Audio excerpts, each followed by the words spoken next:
Hi, welcome to the A Quilting Life podcast. I'm Sherry McConnell from A Quilting Life, and today I have my son Billy, who's usually on the other side of the room, sitting at the table with me. Hello. We just need to let you know Chelsea is not feeling well today, and we had planned to tape a couple episodes, so we decided to go on without her. Would love your best wishes and thoughts for her as she is dealing with kidney stones. If any of you have had those, I haven't, but neither have I. Luckily. Thankfully, but yeah, she is, and we got to knock on the wood. She is having a rough go, so yeah, but she's with us in spirit, and so we will go ahead and get started. Yeah, and she won't be here for the next episode either. Yeah. Because we're going to do both of those, this one here today with our interview, and then the listener question. We'll actually, we had scheduled that I was going to come out and do two prior to all this happening. So we're going to continue to do two, but Chelsea will be back with us in June. Yes. Okay, well, first let's talk about Cozy Earth. And Cozy Earth is once again sponsoring this podcast episode. And we want to remind you that all products come with a 10-year warranty. It's the brand that has been featured on Oprah's Favorite Things 5 years in a row. In 2018, she chose their bamboo sheet set. In 2019, she chose their bamboo pajamas. In 2020, she chose the bamboo jogger pant. In 2021, the plush lounge sock. And in 2022, the waffle bath towel bundle. So yeah, we love our Cozy Earth products. And this is a wonderful product made from ultra soft viscose from bamboo. And again, you can use the code AQuiltingLife for 35% off site-wide. Awesome. And that link will be in the description for anyone. Okay, so it was Chelsea's turn for quilts. So I'm going to go ahead and talk about her quilts. On the wall, she has United, and it's a fat quarter friendly quilt. It's pieced in our Emma fabrics, and it finishes at 66.5 inches by 80. And I actually have it turned so that the 80 inches wide is going that way. So we've actually got it flipped the wrong way. I'll have to double check with Chelsea. It does look a little wide. Yeah, I think that's supposed to be the length. So yeah. Yeah, so I think the quilting was all vertical lines and not horizontal lines. But sorry, Chelsea. But she thought it would be a fun summer vibe to share some fun quilts that you might want to make at this time of year, since we've got the 4th of July coming up. And then on the table is her All-American quilt. It's 66 inches by 78 inches. It also uses fat quarters. The fabrics in this one are Harper's Garden. And Chelsea said it's a skill builder quilt and very beginner friendly because you've got some easier blocks and then some still easy blocks. And then just the Ohio Stars is something that would be a great skill builder option. So yeah, love both of these quilts. As Billy mentioned, we have a guest interview for you today. But before that, I actually have one thing Billy doesn't know about. So if you listen to our last podcast episode, Chelsea said she had something special for do you remember her saying that? Mm-hmm. I do. So it's actually Billy's birthday tomorrow, the day after we're filming this, and Chelsea has a gift for him. Oh, okay. So that's what it was. That's what it was. Okay, it's not really wrapped. It's in a bag. Uh-huh. But she wants you to open it. Oh, okay. Wow. And then after you open it, I have a story to tell. Wow. Okay, I'm not behind the camera today, so I have to. You can't hide your emotions. Wow. No way. This is oh my gosh. This is a Seattle Mariners Julio Rodriguez jersey. And it's new. It has, wow, she didn't need to do that. It has this year's the All-Star game is going to be in Seattle. Here's a hanger if you want to hang Holy it. cow. Or, I don't know if we need Yeah, no, man. Okay, so let me tell you this story. It, of course, would be better if Chelsea were here. Whoa. You know, she's a great storyteller. But they went to this store to buy her husband a jersey. And so her husband, Mason, was trying on jerseys, and she saw this. And Billy can't stop looking at it if you're watching. Yeah, I'm pretty. If you're just listening. I cannot believe this. Yeah. So anyway, she saw this at the store, Billy, and she was just like, I have to buy that for Billy. And she just says, I appreciate him so much. He just does so much for everything with the YouTube and the videos and just being an all-around great brother. So, but she wasn't sure about the size. And so she was trying to text people. And I think she had actually texted Isabel, but Isabel hadn't gotten back to her right away. Yeah, she was at work. Okay. I think So they tried to get Mason to try this on for size, and he refused. So Chelsea's husband is, if you've been listening for a while, he's a diehard Houston Astros fan. He would not put this jersey on in the store, and the sales lady was going bananas. And so anyway, I think they finally decided to get this size. Hopefully it's the correct. No, that's what correct. Isabel told her later was the correct size. So And she had texted me too, asking, she said, what size jersey do you wear? I want to buy Mason a jersey. I think you guys are about the same size. But I was doing my other job and didn't get back to her like right away either. But I told her it was a large, and that's what this is. Yeah. Wow.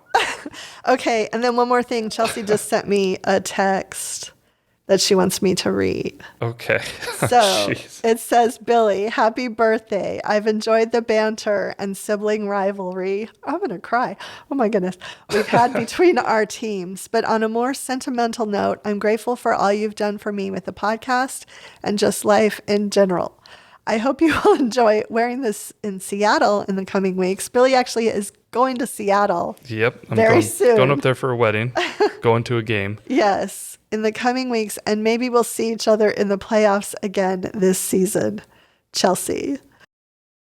And then she says, I hope he doesn't already have this jersey.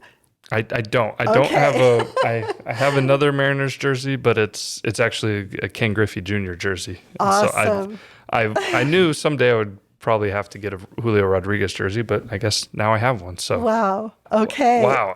Yeah. Thank you, Chelsea. I had, when she was talking about it last week, I was just like, what? So yeah. That's crazy. That completely threw me for a loop.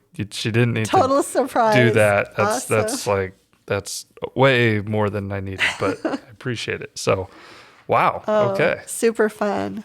Yeah. Okay. Well, today we have an interview with Elizabeth Chappell of Quilters Candy.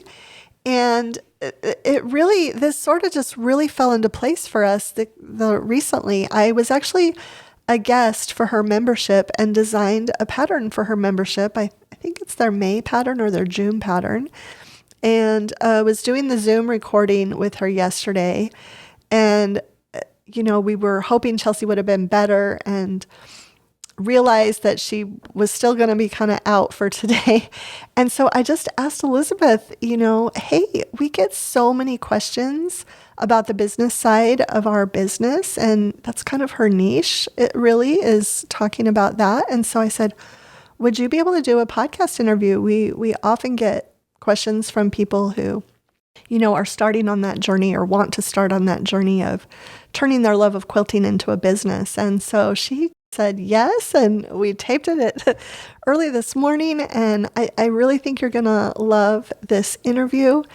And she's a quilter. She's a fabric designer for Art Gallery Fabrics, and she has many, many different aspects of her business that you will enjoy learning about in this conversation.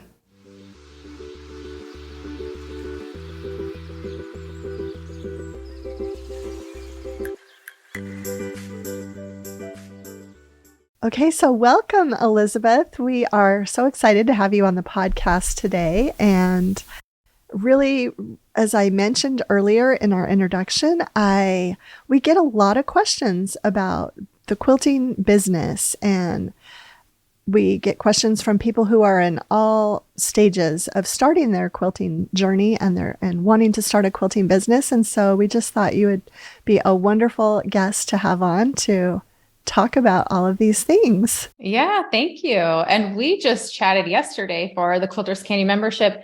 And I do have to rein it in, like realize the platform we were on there was for the hobbyist, because I just am drawn to the business side. So I kept asking like business questions. I'm like, okay, rein it in. Let's talk about the hobby, So yeah, I Right. love the business side of things.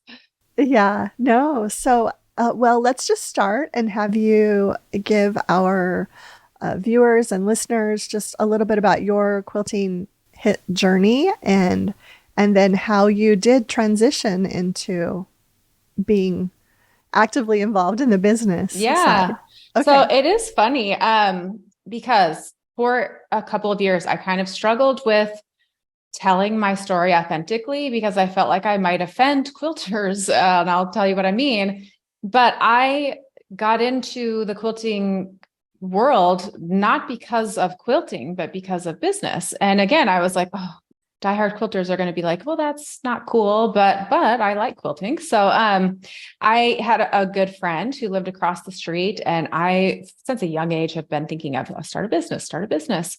So we'd go walking and talk about business ideas. And her mom, meanwhile, came into town to Houston and was going to quilt market. And they would say she's going to market. I was like, what is market? What is this? Then a year later, she came again to market, and I was like, can I join? I'm very intrigued what your mom does. And she's like, yeah, she's a fabric designer. And I was like, huh, okay. And so then I went to this quilt market, and it's Bonnie and Camille. That's who her mom is, Bonnie, and sister is Camille. And I had no idea. First of all, I pulled up Camille on Instagram, and I had this like, I don't even know. I didn't know how to like carry myself around her. I was like, she's a celebrity, and I had no idea, and she's a big Right. deal. And so I started kind of probing, like, so this is pretty lucrative. Like in my mind, I just thought quilting was just, oh, that's kind of sweet and cute. I grew up, my mom was a quilter. I was like, but no, this is a whole niche that is completely ideal for a business. Like you have a group of people who are congregating, who are spending money, who are loyal. I mean, all the things you want for a business niche was right here. And I had no idea.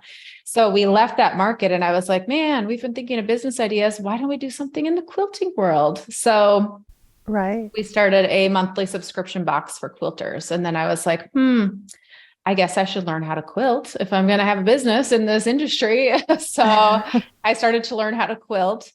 And then each month we'd have a new pattern, and I'd be making these new patterns. Then I started realizing my creativity, like, oh, I have ideas for a pattern myself. And I wanted to learn how to write a pattern. I, for the life of me, could not find anyone who would teach me how. In fact, people were like, that's actually a really hard thing to do. Like you don't just jump into that. And I was like, oh, but I will. And so, I mean, my first Right. patterns were so bad. I hope I have that computer just so for kicks, I can pull it up and be like, yeah, that was terrible. But Oh. yeah. So as I went forward, I was like, no one's there were blog posts like how to write a quilt pattern, but it was so chintzy and like, no, I need everything, I need the meat Right. of this. So I thought, why don't I teach people how to do that? I'll do that. And then, my business has evolved through the years in different ways, but that's how I got to this thing. Right. Wow. I love that. I think I had heard bits and pieces of it before. And I remember we talked at market. I can't remember which market it was, but before the pandemic, certainly. Yeah. It was probably Houston too. Yeah, it was. Yeah. Maybe But 2018. Yeah, I don't know. yeah, I think I didn't realize, even when I went to my first market, I didn't really realize the business aspect of it either. I was so naive to all of that. And I remember being in a van going from the airport to my hotel, and I was in this shuttle with a whole bunch of other people, and they were all with the Gamble Company. And it was just like they were having a business meeting in the truck. And I think that's the first time I remember it kind of sinking in that it was really, a business world at market. So, Yep. Well, and I do feel like it's unique, my approach to the quilting industry, since I did approach it from a completely business mind, where a lot of people who I'm working with are people who have been hobbyist quilters, and they're like, hey, I actually would like to make a business. And so it's trying to teach them to look at it very differently. right. And it's fine. There are many people at Quilt Market or whatnot who love the hobby of it and aren't as like business, and that's fine too. But for those who really want to grow this into a successful business, I get very excited about the idea of empowering women, since it's mostly women, that you actually can have a successful career. And it doesn't have to just be like, I just want to cover the cost of my fabric. You can earn good money in this industry. And we don't need to let that just be for the male CEOs of these companies who don't even probably quilt themselves. Like we are the quilters. We are the people who do this. It's $1 billion industry. So let's have a piece of the pie, Right. Yeah. And it's an industry that did very well during the pandemic because people were home. And I know that our viewership increased at that time because so many women were home and they thought, oh, I have this sewing machine in the closet. I think I'll make quilts. And And I'm curious because now, it's a great time for quilting. It's very trendy in clothing and patchwork, everything. I wonder if that's cause and effect, if it's because all of those people joined in COVID, industries are like, oh, let's jump on that bandwagon or what, but it's a very trendy thing right now. Right. So one question I have is, how did you learn how to start quilting? Once you decided that you wanted to make a quilt, how did you go about that? Yeah. So Bonnie and Camille, she went with me to a local quilt shop here in spring, and we bought fabric. And then her daughter, Tracy, who was my original business partner, she literally came over and helped me. First time reading a pattern, I was literally in tears. Like, I don't know what this means. And, the needles would be poking me and I'd be bleeding. I'm like, help me. And so she would just walk over and like, oh, okay, this is what it means here. Let me help you with that. And so she helped me with my first quilt, which I couldn't have done without her. So I'll be forever grateful for Bonnie and Tracy. Oh, that's awesome. I love that. I can't even imagine being able to go with Bonnie on your first quilt shop trip. She is so sweet. Yeah. Yes. Oh, I love that story. Thank you. Yeah. So tell everyone when and why you started your podcast, Craft to Career. I noticed you have more than 100 episodes. Yeah. And that's awesome. Yeah. And I know how much work that is because I feel like you post every week, right? Yeah. Mm-hmm. Or almost every. So that's a lot of work. So can you give us a little bit of background on that? Yeah. So I do have to credit anyone who listens to my podcasts more than 3 episodes has probably heard me talk about Russell Brunson. So do you know who Russell Brunson is? I don't. Okay. He is a business owner in Idaho, very successful. And he has some books about business and how to like grow your audience and sales and everything. And when I was reading his book or listening to one of his podcast episodes or something, he said something, and I don't even know if I could go back and find out what it was, but he said something that I was like, I should have a weekly podcast episode. And for whatever reason, what he was saying, I was like, it just made sense. And I think it was like giving out quality content, building credibility, connecting with your audience, all of those things. Right. And I'm really glad that I did. It's very fun. I really enjoy the podcast. If I didn't, I wouldn't keep doing it because it's a lot of work, but it's fun, So yeah. How about you? How come you decided to do your podcast? Well, actually, Billy, my son here, it was his idea. So, and it was during the pandemic. Did you start during the pandemic too? Your podcast? No, I think mine's like, maybe. Yeah. I guess technically it was, but not like at the height of when we were at home. Right. Yeah. No, it was Billy's idea right, Billy? Like, it was totally your idea. I feel like, yeah, that's it. He had the equipment and So we just decided, hey, we'll just try this. And then it ended up people liked it. So Yeah. we just kept doing it. And 2 weeks a month is really doable for us. You know, he has to travel out here to tape. And so twice a month is good for our audience, I feel like. So All right. Do you batch work? Like, do you record a bunch at once? yeah, we try. So like today we're gonna tape 2 podcasts and then film about 4 videos. So for the YouTube. I keep trying to batch it and I'll do really great for 2 months. And then I'm like, I'm good. And I get complacent. And then I'm like, oh my gosh, I need to record some episodes, you know? So, Right. anyhow. Yeah. No, I totally get that. So you have a blog too, right? Do you Yeah. post on the blog regularly or? So yeah, that's become kind of a beautiful thing of its own. And actually, I want to reach out to a business coach about this. So this is funny you bring that up. So, all right, to answer your question, yes, I have a blog, and mostly I have guest blog posters who post a tutorial, but it's for hobbyists. I don't go into the business side of things on the blog. Right. But I offer that to alumni. So anyone who takes my quilt pattern writing course, I open up and they can sign up for a spot to write a guest blog post. I pay them for that. And then I highly encourage them to use that as a platform to grow their email list. And so I tell them, create an opt-in. If you're going to share a checklist, put it as a PDF. And so that's a great way for them to grow their audience and their email list, cross promotion. So yeah, it's very active, but with my alumni. So Okay. And then I have someone on my team who reaches out, gathers it, posts it. So I'm very hands off with that, but it is a living, breathing thing that helps with SEO and all of that. Right. Okay. You mentioned email, and I feel like email is probably the number one thing, don't you think, that people need to do if they're going to start? And it's so funny because I have told other people that, and they, yeah, and email seems so spammy. I don't want to do it.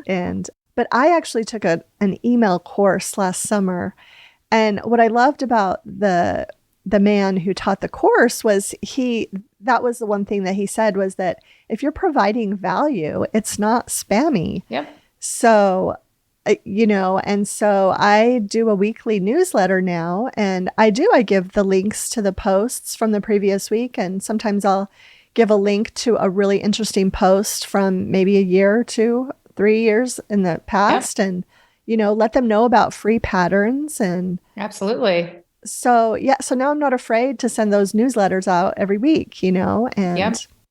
Yeah, okay. So I'm curious, do you get unsubscribes every time you send your newsletter? I do. And I try to tell my students, don't freak out. I know it's always like, right. But so you do.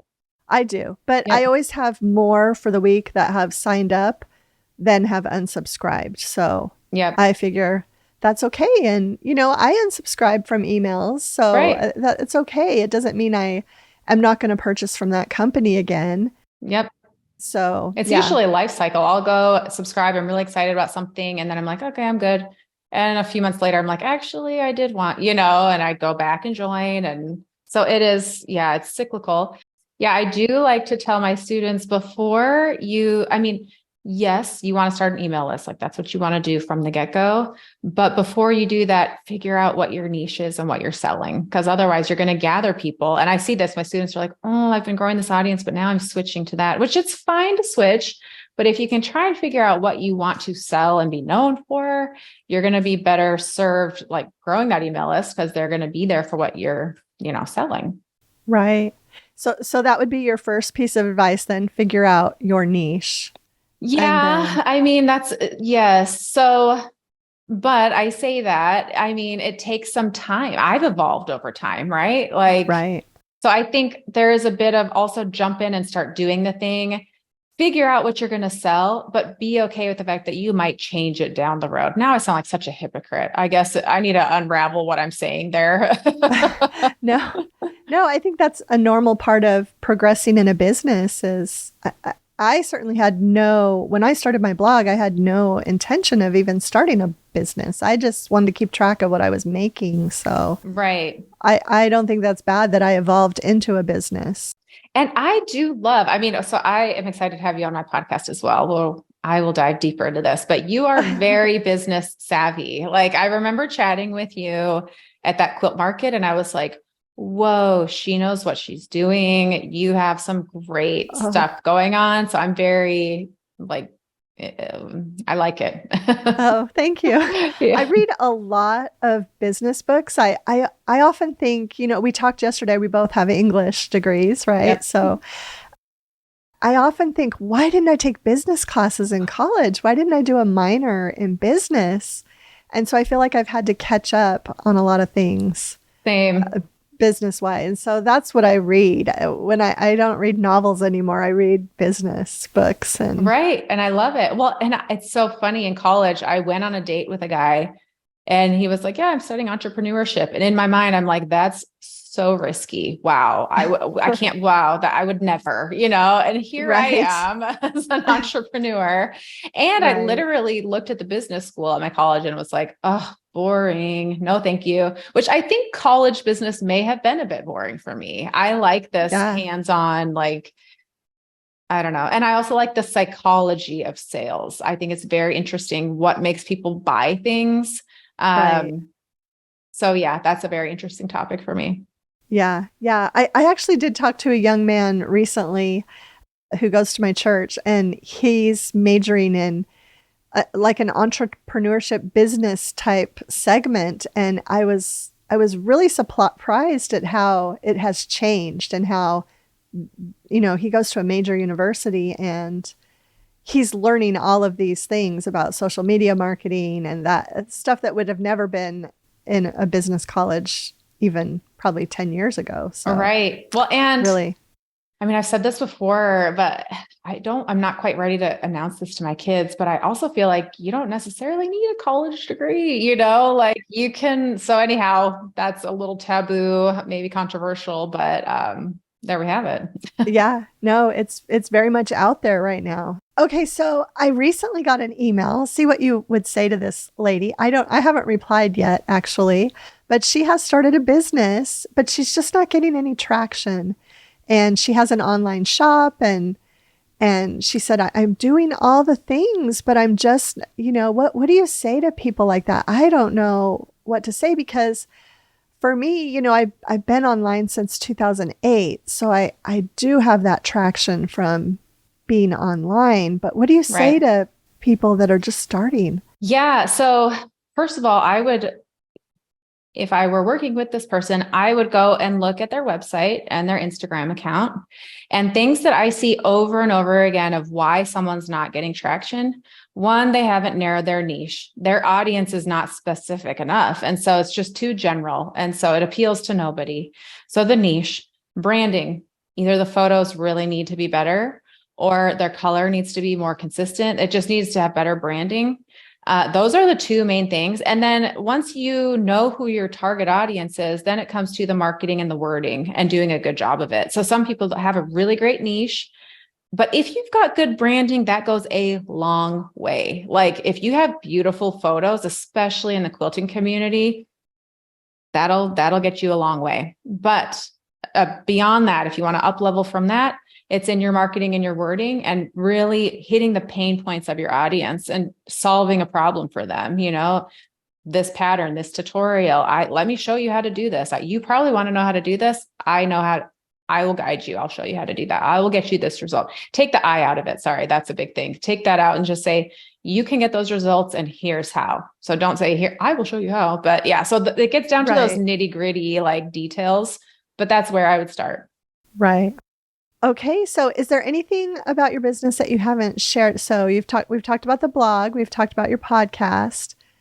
Do you want to just mention your community, and then you have courses too, right? Yeah. Yeah. Okay. So the different pieces of the pie for me, I have the quilt patterns and a quilt book that I released. But that's at this point, it's a smaller piece of my financial pie. I am also a fabric designer for Art Gallery Fabrics. So those are very fun, a creative outlet. But my biggest source of revenue is my Quilters Candy membership. So that's a monthly membership. So for $15, which is the price of one pattern, you can join my membership and get one new pattern every month, all these discounts to shops, my patterns, monthly challenge. It's just a really fun community. So that's for the hobbyist quilter. That's someone who just enjoys quilting. And then every September, I have the quilt pattern writing course. And that's where I teach people how to write quilt patterns, like using Adobe products, very professional, the best pattern that you can have. And so that's been really fun. So I had a craft to career course where it was just general business. So like in the quilt pattern writing course, you're learning how to write your best pattern, but then you need the business skills. And so I launched that in the past live where I'd go through and answer questions, and it just became too much, with all the things. Right. So I've pulled that right now and I'm redoing it so that can be evergreen, where I don't go through it live and people can purchase it and go through it at any time. So I'm hoping to have that ready by the end of the year. And then I have a mastermind where people can work with me for an entire year, and we meet every week as a group and look at your business, and we invite guests to come in who are specialists in different areas of business. And we really, up level your business to the next level. And that's definitely for people who are already established in their business. It's not for brand new entrepreneurs. It's for someone who's already had some success and they're ready for the next level. Right. Awesome. Okay, so what is your favorite quilt pattern that you have released? Yes. So hands down, it's the front porch quilt. Okay. And I'll send a photo so you can put it on the show notes. Oh, awesome. Yeah, he can probably even pop it up into the YouTube video too. Oh, so, awesome. Okay, yeah. So yeah, definitely send us a picture. And why is it your favorite? Okay, it's super fun because it's a 3D flying geese block. And so it adds texture. I love having texture in a quilt. Oh, yeah. The fabrics is totally scrappy. It is the quilting on it. Like the woman who quilted it, Jay Coterie, Jill, she did an amazing job. And then it's beautiful. And it's one of my best sellers. So, yeah. Awesome. What about along that same line? Do you have a favorite fabric collection that you've designed then? Well, so my second one releases in July. Okay. So in a couple of months, I'm working on my third. Okay. And so the third is still in the very beginning stages, but so far I'm most excited about that, but that's because I'm working on it now. So right. Yeah. I feel like that changes with us too. Whichever one you're working on becomes your new favorite. Exactly. Yep. I think my son is used to hearing that, oh, this is our favorite. And then 6 months later, it's like, so what would be your favorite part of your business and then your least favorite? Yeah. So my favorite part of the business is working with other quilterpreneurs. And when I see their business taking off and growing, that's super rewarding for me. So that's the business side. The creative side, it's funny because I've heard people who take the quilt pattern writing course and they're like, it's amazing to see people buy your pattern and make it. It's unreal. I'm like, that has not sparked the joy in me. For me, it's seeing business owners fabric. I do like seeing people use my fabric. That has blown me away. When they make something that I'm like, I actually didn't know my fabric could look that cool, like that's been really fun for me. So, yeah. I think that's one of my favorite things too, is just seeing someone take our fabric to a different level that I never even thought of. So, right. Yeah. I mean, there are some talented people out there who have an eye that I'm like, oh, did you do that? That's amazing. Yeah. I would have to agree with you on that one. What about, so you didn't mention least fit. Maybe you like every aspect. Oh, okay. Yeah. No, my least. Yeah. Okay. So currently, this is just because right now I don't love, this is an inside job. I don't love my time management. I just have a lot going on. And right now I'm redoing my entire quilt pattern writing course. And I need to have like a 3 or 4 block of time that I can work on that and dedicate to that every week. And I'm just not so great. Like I have podcast recordings and, stuff. And so I need to be better about time blocking, saying no to things. And yeah, so it's not maybe so much the business at large. It's more of, like I said, an inside job, but Right. Yeah. It's hard to get that figured out sometimes especially when you're working from home, and so many of us do now, but you've got to put a business structure on your home at home. So yeah, some systems in place, to get that working better. Yeah. I feel like it's taken me a few years to get that. I'm finally get glad that. to hear, but you're there, like it's possible. Well, I'm seeing the light. I wouldn't say I'm there. So, but I definitely see it improving, and I see myself not working 16 hours a day now that like I think I was. So, right. Yeah. Well, and I'm proud of myself. Monday, I actually have, I think, a 4-hour chunk of time, and I saved it in my calendar on my phone that I'm recording, because what happens is people will reach out or something comes up. I'm like, oh yeah, I have availability here. And pretty soon I filled in all my availability. And now, kids are getting out of school and it's summertime. I'm like, oh, great. It's going to be noisy. I'll have to get up at like 5 a.m, which might be my answer as well. So anyhow, there's that. Exactly. So do you have a favorite podcast episode that you'd want to share with everyone that from your 100+ episodes? I don't know. Or maybe you can't narrow it to one, maybe 2 or 3.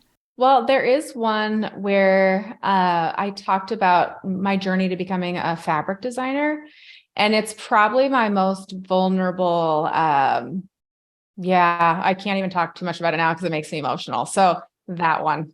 Okay. Yeah. Awesome. Yeah. And I've listened to several. You're on my library, so I always scan the topics, and I just always feel like, you're covering so many of the topics that people would want to know about. So thanks. Yeah. So what about podcasts that you listen to that you might want to recommend? Yeah. So I'm curious to see if we have any of the same. I know. I am too. So I'm going to just open up my podcast app and see what we've got here. So Russell Brunson, as I mentioned, he's a big one. I listen to, of course, Jenna Kutcher and Amy Porterfield. Right. I listen to Seth Godin. It's called Akimbo. Do you listen to his? Okay. Well, I follow him. He has a blog, and every day he just has a little snippet of business advice. But I've also read a couple of his books. So interesting. Yeah. I didn't know he had a daily blog. I'm gonna have to check that out now. Yeah. And sometimes sometimes it's a paragraph, sometimes it's a sentence, sometimes it's 5 paragraphs, but it always makes you think. It's really good. He does. I really like that about Seth, and the way he thinks, I find it very intriguing. Yeah. And then Thread and Therapy, but that's more of the hobby quilter. Okay, hold on. There's one that's not. Oh, Darren Hardy. He has like a daily dose with Darren Hardy. Okay. And it's very motivating. I go back and forth between it's being very motivating to almost, okay, it's too much. I need to step back. I can't be so go all the time, Right. But yeah, how about you? Yeah, I've heard of Darren. I've heard other people recommend him. I haven't listened to him or to Russell Brunson. I think I'll do the same thing that you did. I'll just open my library. I listened to Greg McKeown. He wrote the book. He wrote 2 New York Times bestselling books, Essentialism and Effortless. And I really he's actually living in the UK now. He's from the UK, but he's going to Cambridge, getting his PhD. But he has a master's in business from Stanford. Wow. And just the way he thinks, he just takes you out of the box. And that's cool. Yeah. So the Greg McKeown, MC. The Greg McKeown. Yeah. McKeown. Found it. Okay, cool. Yeah. Lately he's been talking about problems and problem solving and how to make sure that we're looking at the right problem. And it's just been fascinating for me. I like that. But yeah, I have Amy Porterfield. I have Jenna Kutcher. I listen to a lot of time management things too. So sounds like I should probably do that. There's one, she's an attorney. She's actually in Texas, called The Productive Woman. And I will look at her topics and listen to her. Let's see. And then I really like Adam Grant. He's got two. He's got Deep Thinking and then Work Life with Adam Grant. Okay. I actually just listened to one of my favorite episodes that he did. He had Steve Martin on as a guest. No way. Yeah, and Steve Martin talked about his creative journey, which applies to any field. Interesting. And it was fascinating. So. Okay, I found it. I'm going to download that now. I'm intrigued. And then I also like I guess one more I'll mention is Deep Questions by Cal Newport. And he's a Georgetown professor. And he talks a lot about using our time. And so, I feel like I've kind of gravitated toward that. That was maybe my biggest problem for the past few years. So I gravitated toward that. So I'm actually relieved to hear that was a thing for you too. Cause I'm like, it's really catching up to me, like I can't. Yeah. I will say I did think of one more that I enjoy. It's Alex Hermosi. Oh, okay.